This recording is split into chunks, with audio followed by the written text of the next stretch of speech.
5,000 টাকা তার কাছে থাকলো, এই টাকাটা সে দিয়ে সে কি করেছে? তার স্ত্রীর জন্য আইসক্রিম কিনে নিয়ে গেছে। করো।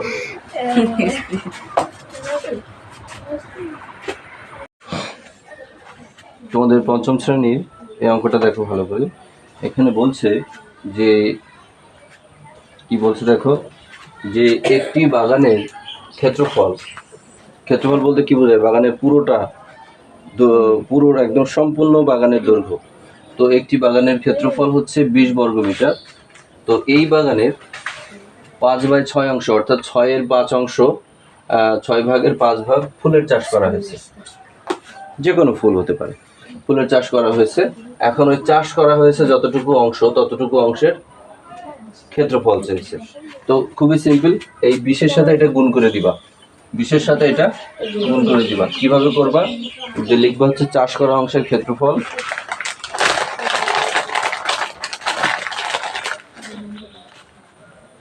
সমাধান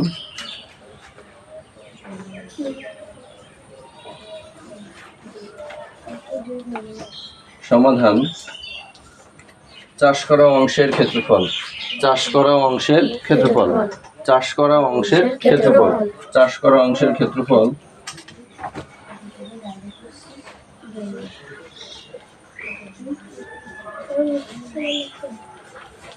চাষ করা অংশের ক্ষেত্রফল।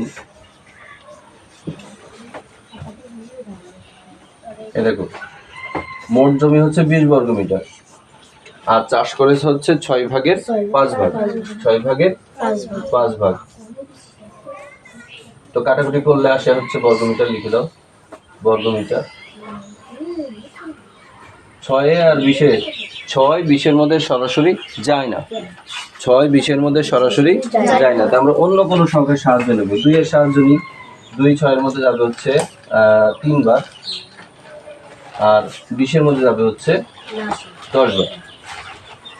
2 6-এর মধ্যে যাবে হচ্ছে 3 বার, আর 20-এর মধ্যে যাবে হচ্ছে 10 বার। এখন উপরে কি আছে?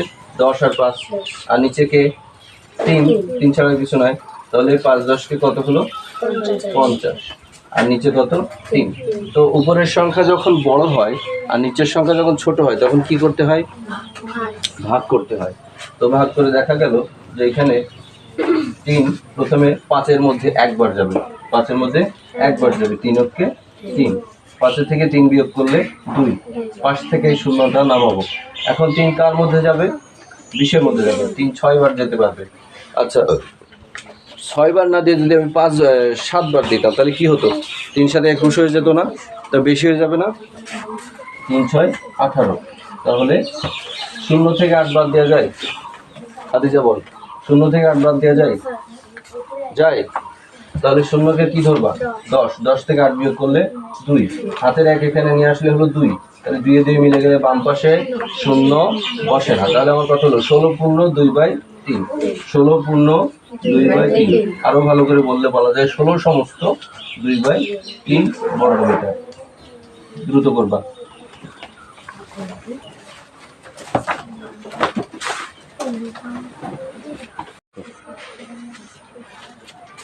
এখানে বলছে আহমেদ নামে একটি ছেলে, তার কাছে 4 কেজি তেল আছে। কত কেজি? 4 কেজি তেল আছে। 1 লিটার তেলের ওজন 7/6 কেজি হলে তার কাছে কত লিটার তেল আছে? আচ্ছা, প্রশ্নে আমাদের কাছে কি চেয়েছে দেখো তো, কত লিটার। তাহলে আমরা আমাদের খাতার ডান দিকে আমরা কি রাখবো? লিটার রাখবো। তাহলে আমরা এখন বুদ্ধি খাটাবো যে কিভাবে লিখলে আমার খাতার ডান দিকে লিটার শব্দটা চলে আসবে।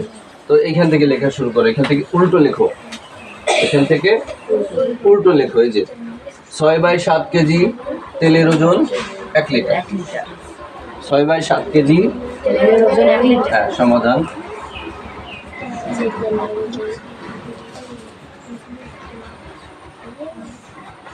6/7 কেজি তেলের ওজন,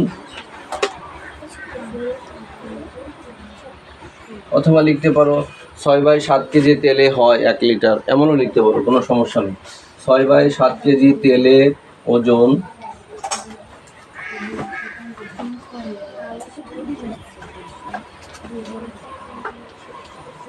1 লিটার। তাহলে তার কাছে আছে কত? 4 কেজি। আমি আবার বলছি, 6/7 কেজি তেলের ওজন 1 লিটার। 4 কেজি তেলের ওজন, অতএব 4 কেজি তেলের ওজন,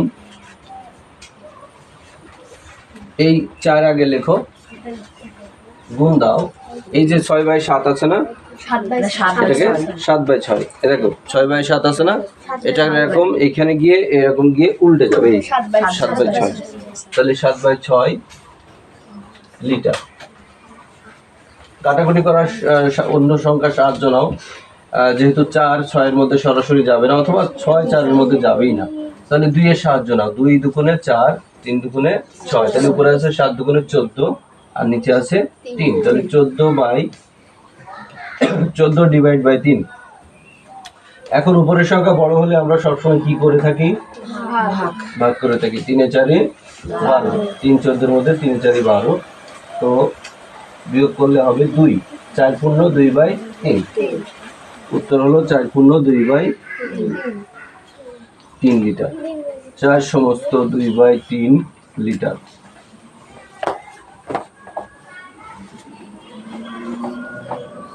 করো।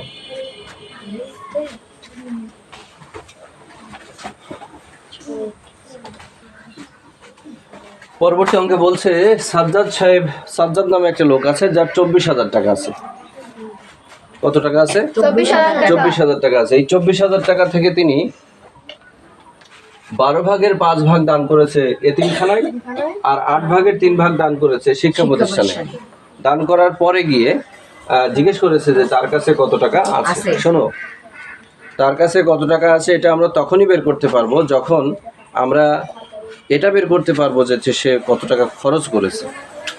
ধরে নেওয়া যাক সে 24,000 টাকা তার কাছে ছিল, তাই না?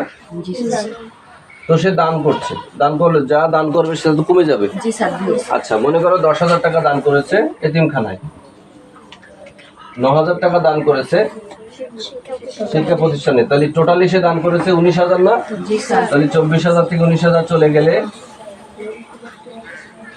থাকবে হচ্ছে 5,000। এই 5,000 টাকা হবে উত্তর।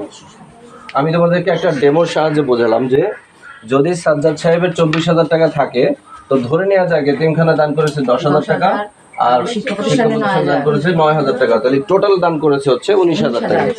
কিন্তু এখানে সাজ্জাদের আছে হলো টাকা আর দান করেছে অংশ, ওই অংশ থাকলে হবে না, ওটাকে টাকায় কনভার্ট করতে হবে, ঠিক আছে? তো টাকায় কনভার্ট করার জন্য আমরা কি করবো দেখো, শুধু ওই অংশটাকে যখন আমি এতিমখানায় দান করব, আচ্ছা ধরে নিলাম আমি সাজ্জাদ, আমি যখন এতিমখানায় দান করছি তখন এই অংশটা এর সাথে ধাক্কা লাগিয়ে দেবো, গুণ করে দেবো।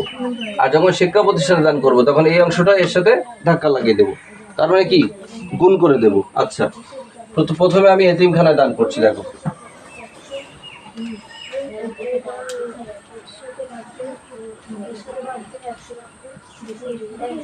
এতিমখানায় দান করলো, আমি একটু ছোট করে লিখছি, এটা একটু বড় হবে। এতিমখানায় দান করেছে 24,000 এর, আচ্ছা এর মানে না গুণ, এর এর এর এর বাংলায় এর অর্থ হলো গুণ। 24,000 এর 5/12 অর্থাৎ 12 ভাগের 5 ভাগ। চলো তো 12 এর মধ্যে কতবার যায় আমরা সবাই জানি না, 2 বার। এই 0-3টা কি হবে? তাহলে 5 দুগুণে 10 আর এই 3টে 0 বসে গেল, তাহলে 10,000 টাকা। এই 10,000 টাকা সে এতিমখানায় দান করেছে। এবার চলো আমি শিক্ষা প্রতিষ্ঠানে দান করব। ঠিক এখানে যেমন লিখেছি 24,000 গুণ 5/12, এর পরের লাইনে লিখবো 24,000 গুণ 3/8। শিক্ষা প্রতিষ্ঠানে দান করেছে, শিক্ষা প্রতিষ্ঠানে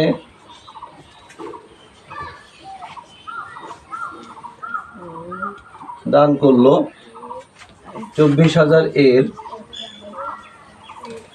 3/8, তাই না? তাহলে 3 8 24 হয় আমরা সবাই জানি না, শূন্য তিনটে কি হবে? বসে যাবে। 3 তিরিকে 9, 3টা শূন্য বসে গেল, তাহলে কত হলো? 9,000। তাহলে বলো তো 10,000 আর 9,000, 19,000 টাকা তার 19,000 টাকা চলে গেছে। তাহলে মোট দান করলো, মোট দান করলো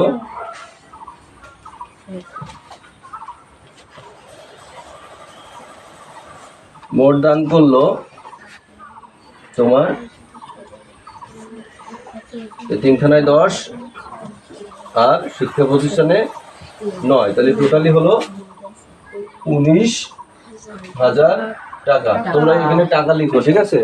এই চিহ্ন তোমরা দিও না, এটা বড়দের দিতে দিতে অভ্যাস হয়ে গেছে আমার। এখন তাহলে তার কাছে কত টাকা থাকলো? আচ্ছা, আমার কাছে যদি 24,000 টাকা থাকে, সেখান থেকে যদি 19,000 বাদ চলে যায়, তাহলে থাকে কত? 5,000। তার কাছে থাকলো তার কাছে হইল 24,000 বিয়োগ 19,000 সমান 5,000। এই লাস্টে 5,000 হচ্ছে উত্তর। আচ্ছা, এই লাস্টে